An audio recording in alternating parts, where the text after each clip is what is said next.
मिलेगा, आपको खुशियां मिलेगी और आपको मिलेगा आपके हिस्से का दाम्पत्य सुख, जिस पर केवल और केवल आपका अधिकार है, परंतु आप वंचित हैं उससे।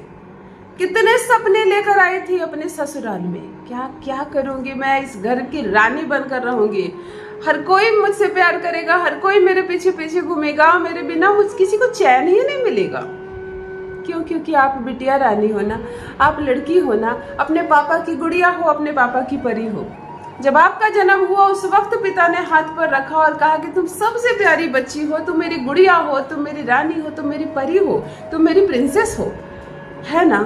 संसार के हर एक घर में जहां भी छोटी सी कन्या का जन्म होता है, माँ से पहले पिता उसको सबसे पहले उठाते। ये कनेक्शन ही परमात्मा ने बनाया। पिता की प्यारी बेटियां होती हैं, माँ को प्यारे बेटे होते हैं। लगभग 90% केसेस में मैंने ये देखा है, ये परमात्मा ने बनाया। कोई बात नहीं, एक बच्चे को एक पेरेंट्स का ज्यादा प्यार मिलता है। ज्यादा करके लड़कियां अपने पापा की प्यारी होती है, और पता नहीं लड़कियों को भी क्या परमात्मा दे दिए कि उनको पापा पर बहुत आकर्षण रहता है। हर लड़की अपने पापा को बहुत प्यार करती है, और उस कलेजे के टुकड़े को धीरे धीरे जब पिता बड़ा करते हैं, हर एक संस्कार सिखाते हैं, हर एक मैनर सिखाते हैं। टेढ़ी मेढ़ी पैर करके बैठती भी है ना जब बच्ची, तो पिता कहते हैं बेटा अच्छे से बैठो, ऐसे ऐसे नहीं, अच्छी लड़की हो, अच्छे से बैठो बेटा, ऐसे मैनर नहीं, ऐसे तो गलत बात है, ऐसे करो, ऐसे नहीं बोलते। मतलब तुमने बोलने में भी जरा सी गड़बड़ की तो पिता ने उस वक्त भी तुम्हें संवारा, और संवारते संवारते जब तुम बिल्कुल संवर गई, तब लो तुम्हें मौका नहीं मिलता अपने माता पिता की सेवा करने का, उनके साथ जीवन व्यतीत करने का। तुम्हें दूसरों के घर भेज दिया जाता है, पूरा मेंटेन करके, सारे काम सिखाकर, सारे गुण सिखाकर, कैसे एक ईंट पत्थर के दुकान को, एक ईंट पत्थर के मकान को तुम अपने प्रेम से खूबसूरत सा घर बना लो। कब तुम इतनी मजबूत हो गई, अपनी पापा की छोटी सी गुड़िया, अपने पापा की छोटी सी परी इतनी मजबूत हो जाती है कि एक ससुराल में पहुंच जाती है, और ससुराल में तुम किसी को प्यारी नहीं लगती। सभी मुंह बनाए हुए, बहू आ रही है, अब ये सारा काम बहू करेगी। बहू आ रही है, अगर बहू के आंख में आंसू आया तो वो मगरमच्छ के आंसू है, उसको कोई विश्वास नहीं करेगा। ये बेफिजूल की बातों में रोती रहती है, ये तो कभी खुश नहीं रहती है। इसको तो खाना बनाना नहीं आता, इसको तो मैनर्स ही नहीं आता, इसको बैठना नहीं आता है, किसी से बात करना नहीं आता। क्या सीखी हो तुम, क्या सिखाए हैं तुम्हारे पिता? क्षण भर लगते हैं और वो 20-25 साल की मेहनत को ससुराल में पानी कर दिया जाता है। लेकिन उसको भी चुपचाप सुनना है, ऐसा नहीं कि उसको सुन के तुम जवाब दे दो, फिर तो तुम दुनिया की सबसे बदतमीज लड़की हो गई, है ना। फिर कचहरी में मिलना, सीधे तलाक के नोटिस आ जाते हैं। अद्भुत विडंबना है औरतों के जीवन का, अद्भुत विडंबना है। क्यों हर एक माँ चाहती है कि मेरी बेटी जब अपने ससुराल जाए तो मेरा दामाद मेरी बेटी की हर बात माने, हर बात माने, और मेरी बेटी की जो सास हो वो अपनी गृहस्थी पूरी मेरी बेटी को सौंप दे। मेरी बेटी को ठीक है खाना बनाना नहीं आता, सास धीरे धीरे सिखा दे उसको, अपनाए उसको, ज्यादा प्यार दे। लेकिन मैं जिस बेटी को लेकर आई हूँ बहू बनाकर, मैं उसके साथ वो सारे रूल फॉलो ना करूँ। अगर बेटा ज्यादा प्यार करने लगता है बहू से, शादी के बाद बेटा बहुत अपना करीबी हो जाता है बहू के साथ, तो यही माँ जो दिन रात दुआएं मांग रही है कि बेटी और दामाद एक हो जाए, वही चिढ़ने लगती है कि बेटा और बहू एक कैसे हो गया। यह भी अद्भुत विडंबना है एक औरत की।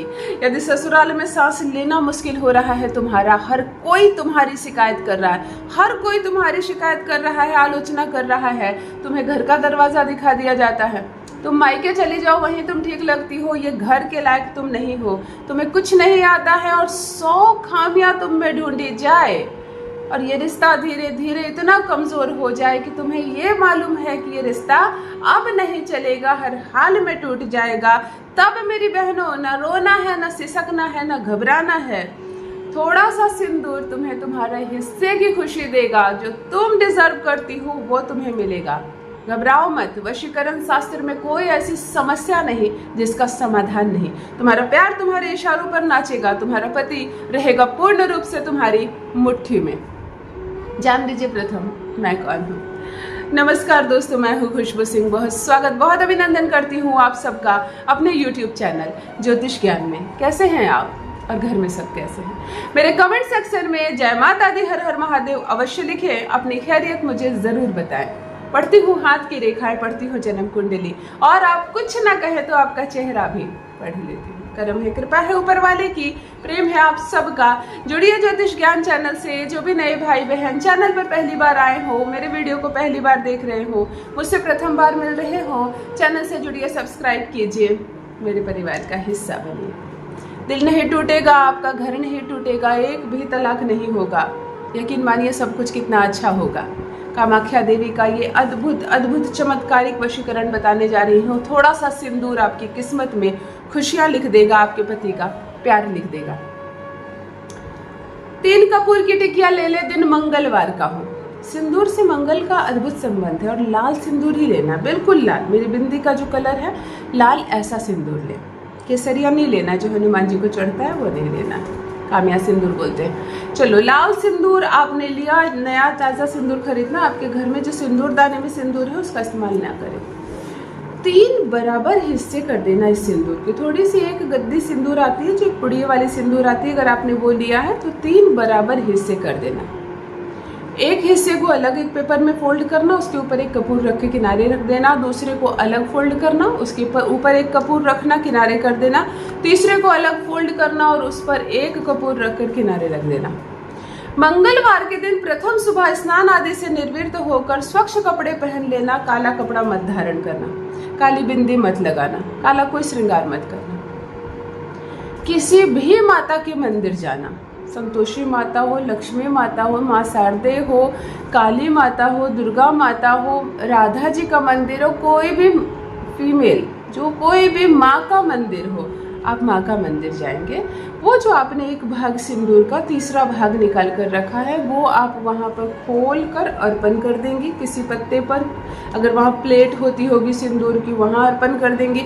अगर मूर्ति को छूने का, टच करने का वहाँ मंदिर में फैसिलिटी हो तो माँ को सिंदूर जरूर देंगे।